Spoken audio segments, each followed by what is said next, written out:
ఇది సాధించాలి. ఇది సాధించాలి అంటే ధర్మం ప్రధానం చేయాలి. ధర్మం ప్రధానం చేసి అర్థకామములను దానితో ముడివేయాలి. నేను తరచుగా ఒక ఉదాహరణ చెప్తూ ఉంటాను. తేలికగా అర్థం చేసుకోవాలి అంటే మోక్షం కొత్తగా తెచ్చుకునేటటువంటిది కాదు.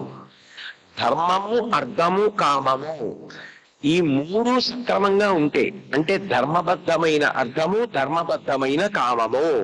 నేను డబ్బు సంపాదిస్తే ధార్మికంగా సంపాదించానా, ఖర్చు పెడితే ధర్మం కోసం ఖర్చు పెట్టానా, నాకు మనసులో ఒక కోరిక పుడితే ఇది ధర్మచక్రంలో ఇముడుతుందా, నేను దీన్ని తీర్చుకోవచ్చా, ఇదొక్కటి నేను పరిశీలనం చేసుకోవడం అలవాటు అయిపోయింది అనుకోండి, ధర్మానికి అర్థము, ధర్మానికి కామము ముడిపడిపోయి అనుకోండి, బట్ట రంగు మార్చుకుని పరిగెత్తవలసిన అవసరం ఏమీ లేదు.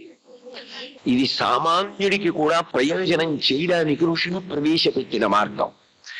కాబట్టి ఇది గృహస్థాశ్రమము. అప్పుడు గృహస్థు అంటే కేవలము ఒక గృహమునందు ఉన్నవాడు కాదు. గృహస్థాశ్రమ స్వీకారం చేశాడు అన్న మాటకు అర్థం ధర్మపత్నిని స్వీకరించాడు. ఇక అక్కడి నుంచి తన అర్థాన్ని, తన కామాన్ని ధర్మంతో ముడివేయడం మొదలు పెడతాడు.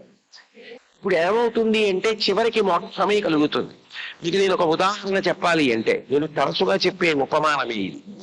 నేను ఒక 8 అడుగుల కర్ర తీసుకొచ్చి మీకు ఇచ్చి 2 అడుగులు చొప్పున 4 సమానమైన కర్ర ముక్కలు చేసి నాకు ఇవ్వండి అని అన్నాను అనుకోండి. మీరు మొట్టమొదట 2 అడుగుల దగ్గర ఒక గుర్తు పెట్టి ఒక నాటుతోటి ఒక ముక్క తీసేశారు. ఇంకా 6 అడుగుల ముక్క ఉంది. మళ్ళీ ఇంకోసారి 2 అడుగుల దగ్గర కొట్టారు, ఇంకో ముక్క వచ్చింది. 4 అడుగుల ముక్క ఉంది. ఇంకొకసారి కొట్టారు, 2 అడుగుల ముక్కలు 2 వచ్చాయి. అంటే 3 సార్లు నరికితే 4 ముక్కలు వచ్చేసాయి, 2 అడుగుల ముక్కలు. 3 సార్లు నరికితే 4 ముక్కలు 2 అడుగులవి వచ్చేసినట్టే మీరు ధర్మబద్ధమైన అర్థము, ధర్మబద్ధమైన కామముతో ఉంటే ఇక కొత్తగా మోక్షానికి మీరు ఏ విధమైనటువంటి ప్రయత్నము చెయ్యక్కర్లేదు.